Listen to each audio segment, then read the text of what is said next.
Maring, Maring, Maring Jessica Lam, Maring Jessica Lam, asan ka?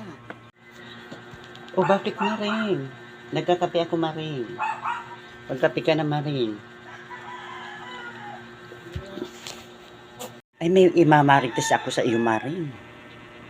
Si Aling Konsensya binugbog ng asawa ay pasa-pasa ba yan?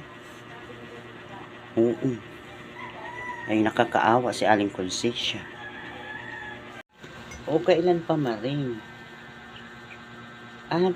Sinaktan si Maring Konsensya?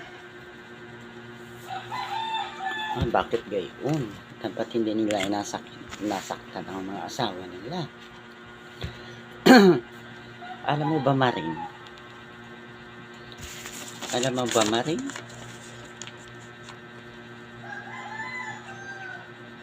May mga karapatan ng mga kababaihan Maring. Hindi mo ba alam? May mga karapatan ng mga kababaihan Maring.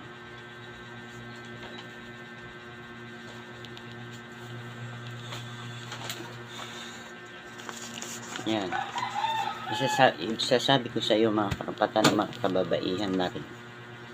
Para malaman mo rin Maring. At malaman din ng iba Maring. Alam mo, bawal talaga yan. Yan, nananakit ang asawa. Yan, bawal talaga yan.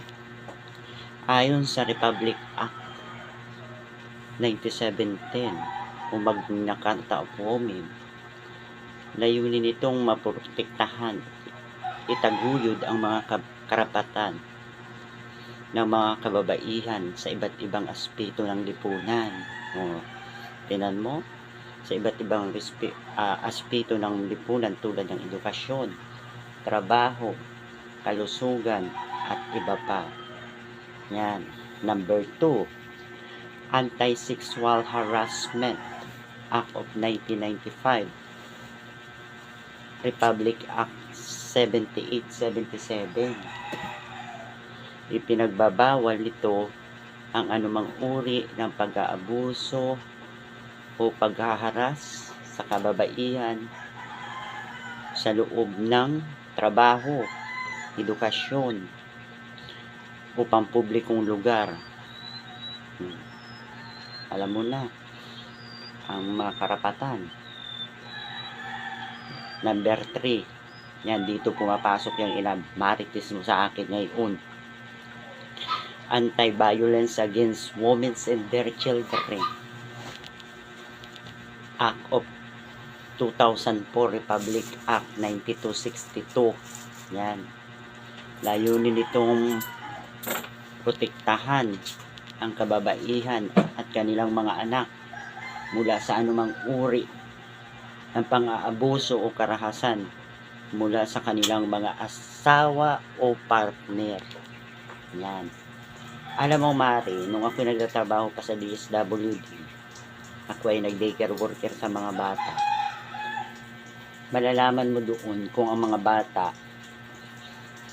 ay sinasaktan o hindi nabibigyan ng atensyon kasi nadadala nila yun sa daycare center.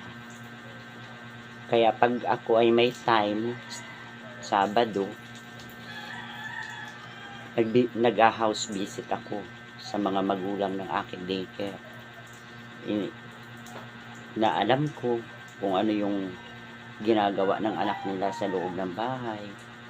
Kasi makikita mo yun sa daycare center kung ano yung behavior niya. Yan. At saka yung mga pananakit ng mag-asawa, pananakit ng asawa o partner. Hindi nila alam na may mga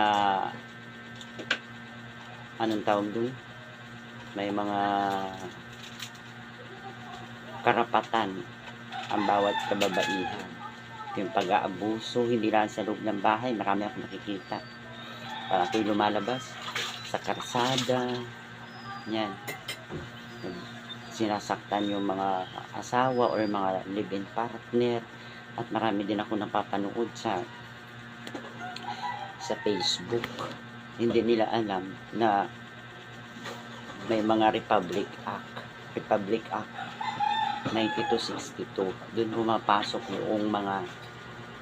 yung mga karapatan ng isang babae at ng anak, ang isang asawa o partner, na pag yung bubugbugin ay never mind cannot be borrowed equals 46 ay karapatang parusa sa mga lalaki na nambubugbog ng asawa o partner. Hindi maganda yun, kumari. Kaya tandaan mo, pag binugbog ka ni paring Arthur, magsumbong ka. Depende lang yan kung mahal mo siya.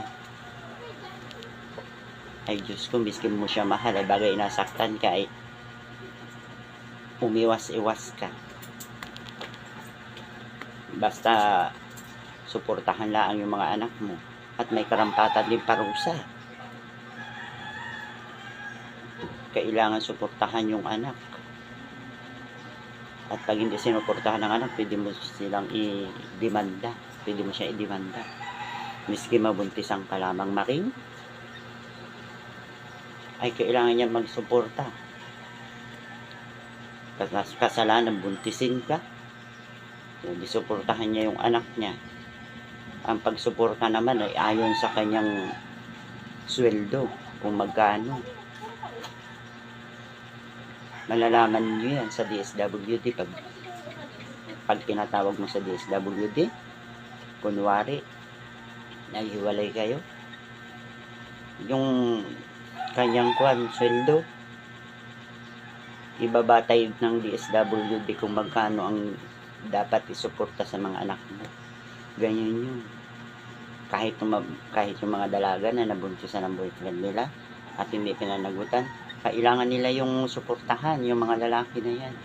Kailangan suportahan nila ang kanilang anak. At pag hindi nila sinuportahan, ay pwede silang kasuhan. Ay gayon pala, Mari. Ay butit sinabi mo sa akin.